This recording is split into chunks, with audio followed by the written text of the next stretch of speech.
want to tell you a powerful story that could have a real impact on people that watch it. I know it's had an impact on me so far, and it's just been 24 hours. This all started when this guy duetted one of my videos that I made recently on no tax on tips. His video completely misrepresented what I said. He used just the first 10 seconds as the whole video and misrepresented almost everything I said in the video to make a video of his own. He went on to make character judgments and accusations about me without even knowing who I was. I made a video responding to the fact that, because he said I probably never worked in the restaurant industry, that I in fact did work in the restaurant industry. I had over a 10-year career with culminating in ESPN Zone in Times Square. It's actually where I met my wife, and my whole life changed working in the restaurant industry, working off of tips. So I know full well what I was talking about and what from the perspective of the tipped employee. I was really angry with the misrepresentation. My ego was bruised, okay? I'm a grown man, and I thought I was being attacked by another grown man, and I let my ego get in the way of me, and I acted out of my own character.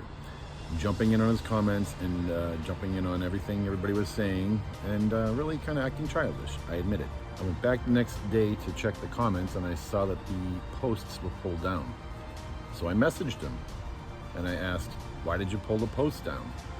And he said, "I didn't. Some lefty liberal probably reported it." As we were exchanging jabs and I was looking for something witty to say, when I saw his profile picture, he was completely humanized to me from that point. I saw a young man dressed in Marine gear, and I thought, that's gotta be him. If it's not him, it's maybe a kid, but either way, this guy is a Marine. This guy probably took an oath to protect the Constitution. So I changed my approach.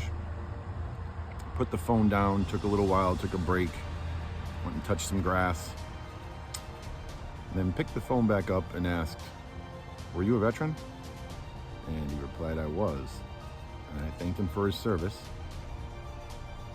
And then we started changing the conversation.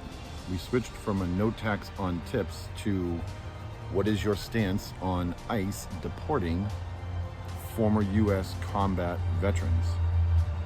And he didn't believe me, so I sent him some links to have him check into it himself and just asked for his honest opinion. I was genuinely curious as to what someone in his position thought about these stories, because I had been working on them for a few days now. He took the time, went through them all, gave me back feedback on all of them, and some of these deportations were unjust, and he is genuinely concerned about these now as well.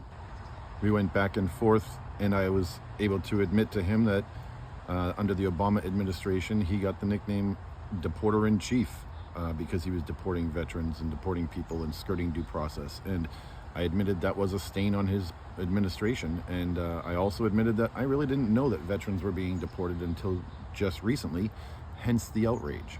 And we met in some middle ground there. We agreed to disagree on some things, but met on middle ground. By the end of the day, by the end of our discussion, he told me his name was Bob, and it was nice to meet him. How about that?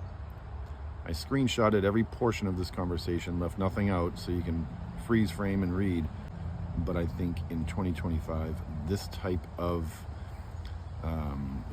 discussion, this type of not judging somebody after a 60-second video, taking the time to talk and to get to understand that we have way more in common. Most of these issues, we vary by very small differences, not the vast polar opposite differences that we are led to believe. In closing, I just wanted to say that Bob and I now, we'll probably stay in contact, and we plan to probably do a live together to try to share our story and our message with people too, that if this country has any shot of remaining united, then we have to be able to reach across the aisle. We have to be able to have civil discussions. Society is not going to work in this teeter-totter, polar opposite ideology, hate your neighbor type of mentality. And hopefully a conversation like this can spark some sort of conversations to happen from other lefties and righties, or people just because I don't even know that we are both lefty and righty, but from people that just have opposing opinions. In closing, the message here is that perspective is everything. You don't know somebody after a 60-second clip.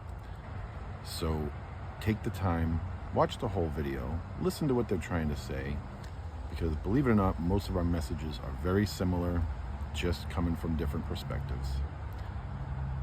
I hope this helps. I hope people got from this conversation what Bob and I did, and follow me for more.